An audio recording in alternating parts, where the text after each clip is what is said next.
how much of a benefit is it to have Paul playing so much off the ball, getting him spot-up opportunities, movement opportunities to just catch and shoot and beat teams' the way he's been beating the last couple of weeks?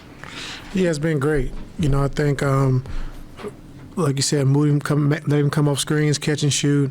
Different situations where it's single side tags and he's, benefiting from the passes. And like I said, with James and the way he orchestrates the game and makes the right pass, makes the right read, guys gonna get a lot of wide open shots. And so PG's in a great rhythm right now. 10 threes again tonight. I wish he'd take about 3 or 4 more. But just the way he's shooting the basketball, the way we're getting better with our spacing offensively, and kind of just going from there. You had a 42-point second quarter. A large part of that was that lineup with PG and James, with Amir, Norman, and Daniel. How was that group able to provide the separation you needed in this game? I think, like I said, PG scoring the ball and James just orchestrating in the pick and roll, just making the right play, making the right reads, and then defensively we was able to get some stops and kind of get out in transition as well. The end of that game was obviously not what you would have wanted to see, and I know there were plenty of moments, even in the first half, just breakdowns, transition defense didn't look like it was as sharp as it needed to be. What is your levels of just? I don't want to say concern. I'm not gonna let you say concern. I mean, we won the game. We're up 20 with 4 minutes to go in the game, and the guys we brought in the game haven't played the whole game. So, of course, it's gonna be instances like that. So I'm not no way at all disappointed about the way they ended. Our young guys came in, they haven't played, so I'm not worried about that. But a couple times, like you said in the first half, it was frustrating. We score a basket, we know totally going to play fast, and we get back, they score twice, we don't get matched up. So those are things that are frustrating. But it's going to be a tough win, a tough game to play, and so we knew that coming in. And like I said, it was a big win for us.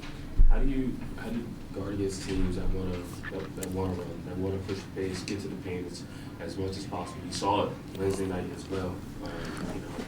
I'm not sure if you'll see that as much. Yeah, just making a conscious effort to get back and get matched. And, in transition, you're not going to be running to your own man. You just got to find a man in transition. And the way teams are playing now, they're trying to play faster against us. And our half-court defense is so good that, teams are going to try to exploit us early before we can get back and get set. And so we just got to make sure we do a good job. Raise the shot. We got to get back, get square, and then go from there. Y'all won 8 of 9. What's been the difference over that run front game so far? Just being able to win in different ways. I think, a sign of a good team or a team that wants to win a championship is your ultimate goal.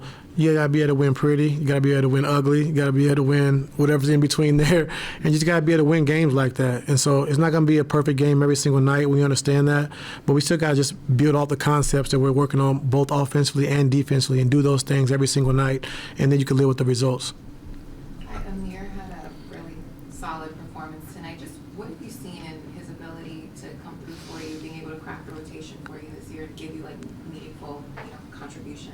Yeah, I like Amir a lot, and it goes back to 2 years ago, when PG and Kawhi were both out, and Amir was starting, and the way he played it, and earned him a contract, to be here long term. And he's a great glue guy. He can make shots, he can catch the ball and drive it in transition, get to the basket, drive closeouts, he can make passes.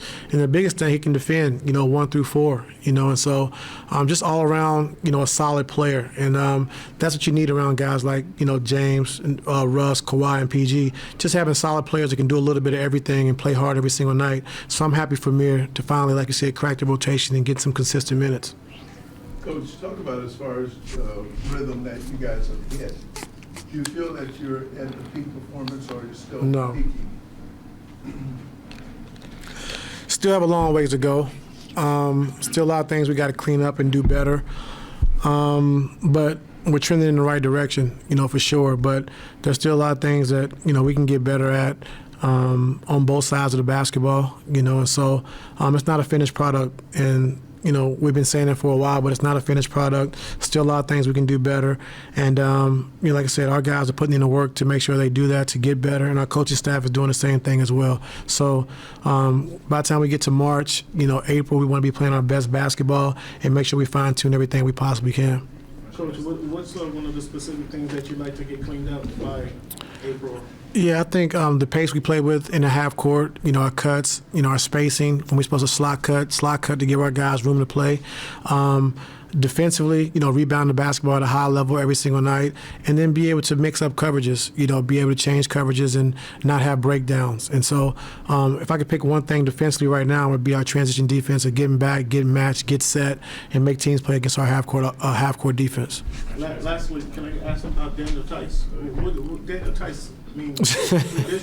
What's he bringing to the squad? I apologize. No, just his energy, another big body that we could play at the 5 position, and so when Mace went down in New York, we struggled for 5 or 6 games because we had to play small, and we weren't ready to play small yet, and that really hurt us. And so DT, be able to come here, a rim protector, verticality, he can shoot the 3-point shot, his energy being a role when he's setting the pick and rolls, and then his ability to switch on defense at times as well. So he's been a big pickup for us. Thanks, Coach. Coach, I got one question. We're in Memphis, Tennessee. It's Martin Luther King's weekend, Martin Luther King's Day coming on Monday. What does that mean to you to be here at this point in time? It means a lot. As a young black man, grew up, and one of my heroes growing up was Martin Luther King. Just reading about him and understanding who he was and what he meant to so many people, and especially our black culture. And so when we had the opportunity last year to go over to the museum and see everything they've done in honor of Dr. Martin Luther King, it's just tremendous. And so I take great pride in Dr. Martin Luther King and what he stands for and what he meant for our culture and for our people overall as well. Let's get ready for HoopJab.